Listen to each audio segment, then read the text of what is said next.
But yeah. Hi, good morning. Our team is confirmed by Agustin Salas and myself, Alberto Cordova, who will now present the topic of activity 13.1 entitled Organic Pollutants in the Geosphere, specifically from the chapter 1, that is the destination and evaluation of organic pollutants in the geosphere. Okay. For risk assessment of organic pollutants, three main properties and processes are relevant. That is dispersion, environmental stability, and ecotoxicological effects. But other factors are also involved, such as the socioeconomic factors, because the human being has an influence on natural matter in such a way that they imbalance natural cycles, in addition to an excessive use of natural matter as a result of a drastically growing population. The synthesis of compounds that until now do not exist naturally, which we will call xenobiotic compounds. These compounds are commonly generated by the demands of products and services, the imbalance of the natural cycles of materials, and industrialization, thus creating an environmental impact.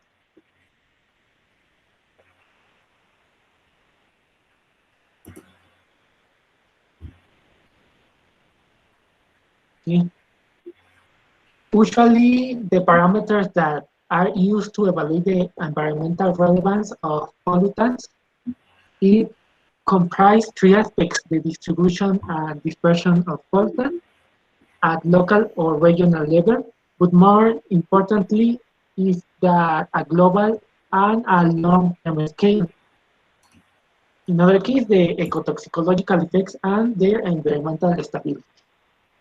The relevance and application of these parameters to assess the potential environmental risk of compounds is presented by current European regulations for chemical products, that is the REACH, that the REACH meaning is registration, evaluation, authorization, and restriction of chemicals, in which the chemical evaluation criteria includes the persistence, the accumulation, and toxicity.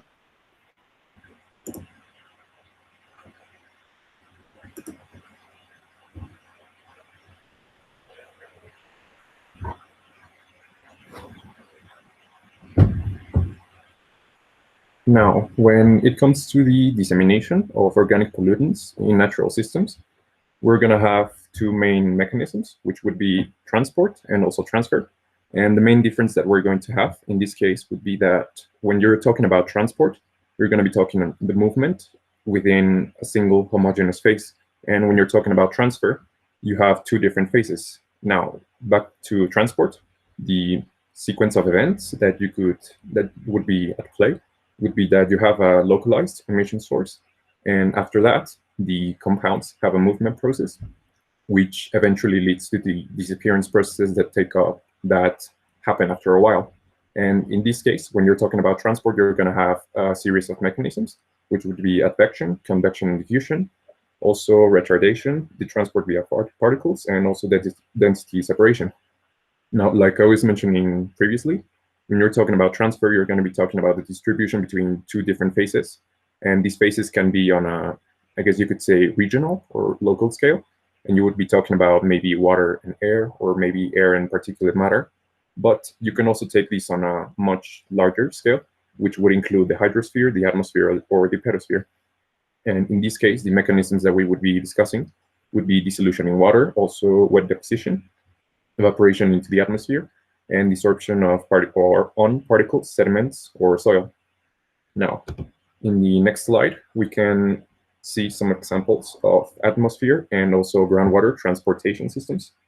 And in this case, in the image on the left, you can see that emission, the transport, degradation, deposition, these are some of the processes that are going to take place when you're talking about the atmosphere.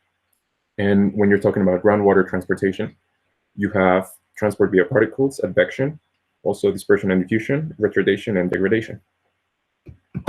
When we're talking about environment transfer processes instead of transport, like I was mentioning in the previous slides, we're going to be talking about dissolution in water, also desorption on particles, sediments, and soil, the evaporation that happens into the atmosphere, and also wet deposition. Wet deposition, for example, can be referring to rain or maybe snow. And the evaporation into the atmosphere is a process that takes place due to a variety of climate factors, which could include the pH level or maybe the temperature. And now we're also going to be talking about the grasshopper effect. In this case, you have persistent organic pollutant transport that happens over long distances. And in this case, they evaporate with warm air and then come back to the earth through the means of rain or snow. And this usually happens from warmer areas. This happens in warmer areas and manages to travel to colder areas of the planet, which would maybe be the Arctic. Now, the grasshopper effect has also been referred to or is also denominated as multi-hopping. And this is in large part due to these pollutants, due to factors such as climate change and also weather processes. They can be released in one part of the world. And what happens is that through repeated or seasonal processes of evaporation and deposit would mean rain, these compounds can be transported across vast distances, and they can end up landing far away from the emission source. And you can have, for example, in the image, you can see that on the left, you have it can be an industry, it can be any kind of pollutant emission source. And let's say that this is maybe in North America. And again, through the grasshopper effect, there is a process of evaporation and deposit that happens repeatedly, and that manages to transport something that happens maybe in the equator or maybe North America and ends up affecting some place that is very far away, like the Arctic. Now, there are some elements that are at play here, which would be volatilization of the particles and also precipitation and evaporation and deposit, like I was mentioning. Vapor pressure is also relevant, as we're going to see in the following slides. And global warming is something that helps, or that means that the chemical volatilization happens more quickly than it usually would. Now, this leads us to the environmental stability. Now, in this case, you have physical chemical properties, which include density, maybe melting and boiling points, also the physical state, intermolecular interactions, combustion heat, and halogenation. These are various kind of physical chemical properties, but the ones that we're going to be focusing on here when it comes to organic pollutants would be solubility and volatility. In this case, we can make use of Henry's law constant, which, like I was mentioning in the previous slide, pressure is a factor that contributes to this. And also you have the octanol water partition coefficient. Now, when it comes to the octanol water partition coefficient, it's an estimation of chemical absorption on particles, whereas the Henry's law constant, it has two modes, I guess you could say. And these ones are given by the concentration ratio in gas and liquid phases. Also, some findings that we decided to put here is that when you're talking about the environmental stability, you also need to take into account some parameters such as polarity, lipophilicity, and volatility. When you're talking about high polarity and low volatility, you're usually going to be talking about water pollutants. When you're talking about high lipophilicity and low volatility, organics, you're going to be talking about organics in particulate matter. And when you're talking about high volatility, you're going to be mostly talking about air contaminants. So in essence, when you're talking about environmental stability, as you can see, there are a lot of elements that you have to take into consideration, which would mainly be solubility, volatility, polarity, and I guess you could also say lipophilicity is also relevant. And now we have bioconcentration and biomagnification. In this case, when you're talking about bioconcentration, based on what we could research, you're going to be mostly focusing on aquatic ecosystems, and it is essentially the pollutant concentration. It is when pollutant concentration and the surrounding biota reach a constant proportion. This is a process that is essentially the enrichment over time until constant levels are reached, and we can make use of the bioconcentration factor in order to determine this. Now, this bioconcentration factor depends heavily on the pollutant that we're managing and also the organisms that are affected by it. And the bioconcentration factor tends to increase with lipid content, and therefore also the further you go up the food chain, the more it's going to increase. Now, when you're talking about biomagnification, this is also an enrichment process, but it takes place along the food chain. And when you're talking about bioconcentration, bioconcentration takes place until constant levels are reached. And biomagnification is simply enrichment process that happens along the food chain. This is also a ratio, which is mainly concerned with the concentration level and food pollution. And what happens is that when food is passed higher up the food chain, it increases, and when it reaches higher levels of the food chain or trophic levels. Also, heavy metals and organic compounds are very significant compounds that often affect the environment. And when they reach higher levels of the food chain or trophic levels, they tend to get more harmful and potentially more dangerous for human health and also all the fauna and flora that are surrounded by it. And in this case, since you have predators at the top of the food chain, these are the ones that run the higher risk. Now, what is the bioaccumulation? Bioaccumulation is the processes of accumulation of chemical substances in living organisms. Biomagnification and bioconcentration, bioaccumulation are both processes that can be summarized as bioaccumulation.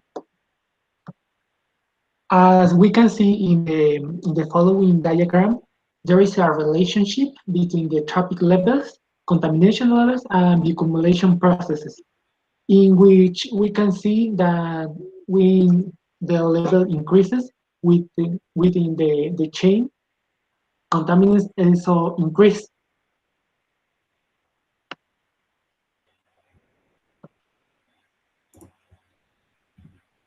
Okay, the toxicological and ecotoxicological effects of pollutants are an important parameter to assess their impact on the environment, since they reflect the complex effect of all environmental factors and safe environment.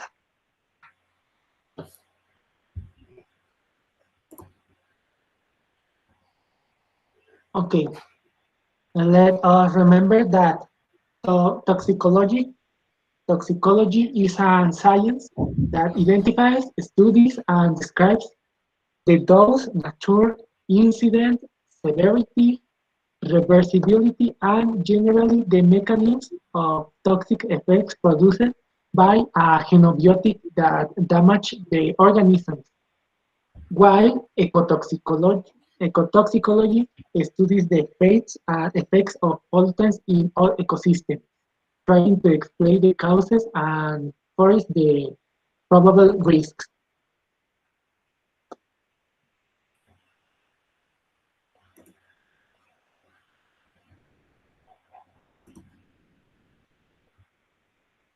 Next, finally, how are toxicological effects characterized? First, toxicological effects are the undesirable change of a metabolic or biochemical nature that an organism undergoes as a result of exposure to one or more dose of substances. Three aspects are important to characterize toxicological effects. The first is the path of exposures, since toxins can be accessed by any route, be it a respiratory route or oral or even the skin.